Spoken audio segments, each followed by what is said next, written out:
to the bank. Uh-huh. Well, they immediately sell that paper to somebody else, Yeah.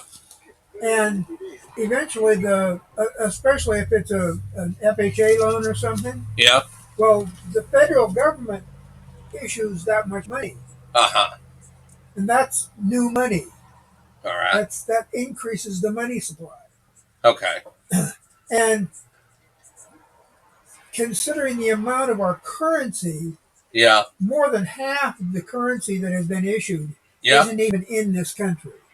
Wow. It goes overseas and circulates. Who's taking it over there? Mostly drug dealers. All right. Well, don't a lot of the big billionaire corporations try to hide money in the Cayman Islands? Oh, undoubtedly, undoubtedly. But once it leaves this country, Uh-huh. well, the reason the U.S. dollar is good anywhere Yeah.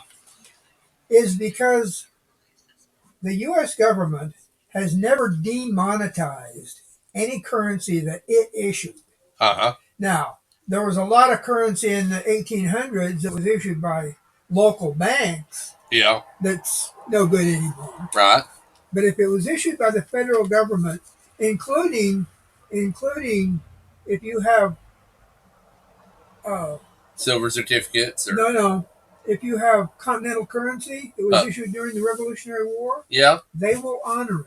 In other words, you could walk into the bank with that right now and they'd honor it. Well, you have to probably have to take it into a Federal Reserve Bank, Uh-huh. but they will still honor it. Now you would be stupid to get $20 for a $20 certificate because it's worth hundreds and possibly thousands of dollars as a collector's item, Right. Right. but it's still honored. Yeah. And because of that, now the British have several times demonetized their old money.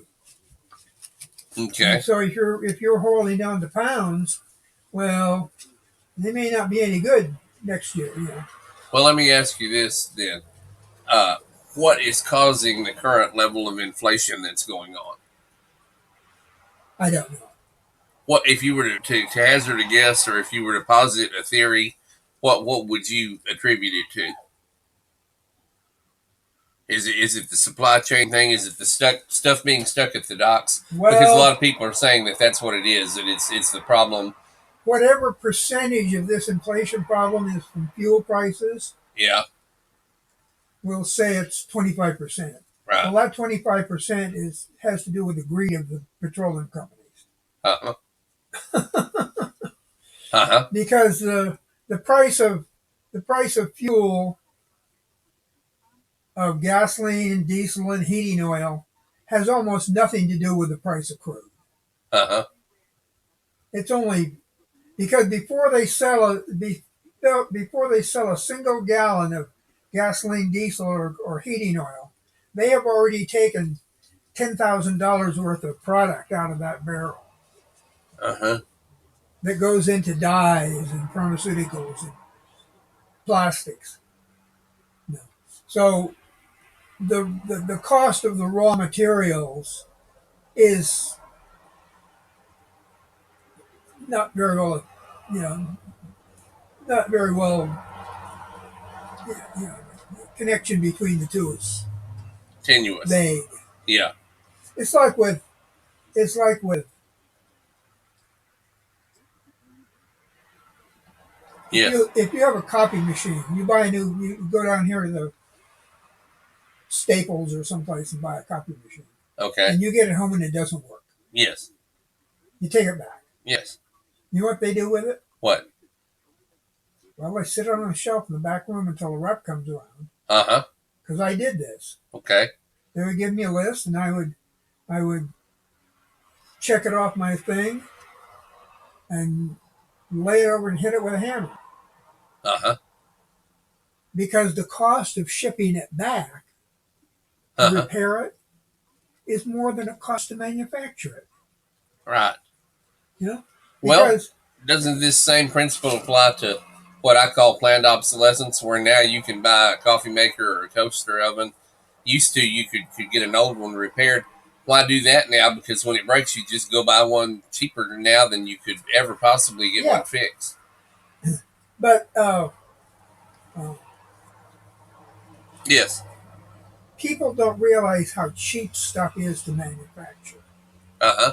The the average the average product, if it costs $20 on the market, Yeah. it costs $2 or $3 to make. Yeah.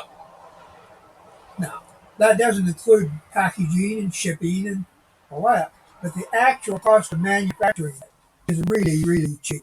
I have an analogy for you. A friend of mine, 30 years ago, was manager of Pizza Hut here, and he managed a number of other fast food places in Dallas. But anyhow, he was a Pizza Hut here, and he said, Jeff, the big 12.99 pizzas that you order with all the toppings on them. He said, they only cost us a couple of dollars today. And he's explained, you got your cost of your dough and then your cost of your toppings. He said, the actual cost of the ingredients in that is negligible. Yeah, Uh, that goes through the economy. sure it does. Sure it does. Now, in the case of cars, they are in that, but of course you have to add that in the base. A good deal of research and development, and and actually the dealers who sell new cars, they don't make hardly anything on the new cars. They make money on service. Oh, yeah. That's why they Actually, want to bring it into the dealership, and that's why they're all computerized now. And that's why the parts have to be ordered and so on and so forth. yeah, They built in where parts break down and you have to buy more.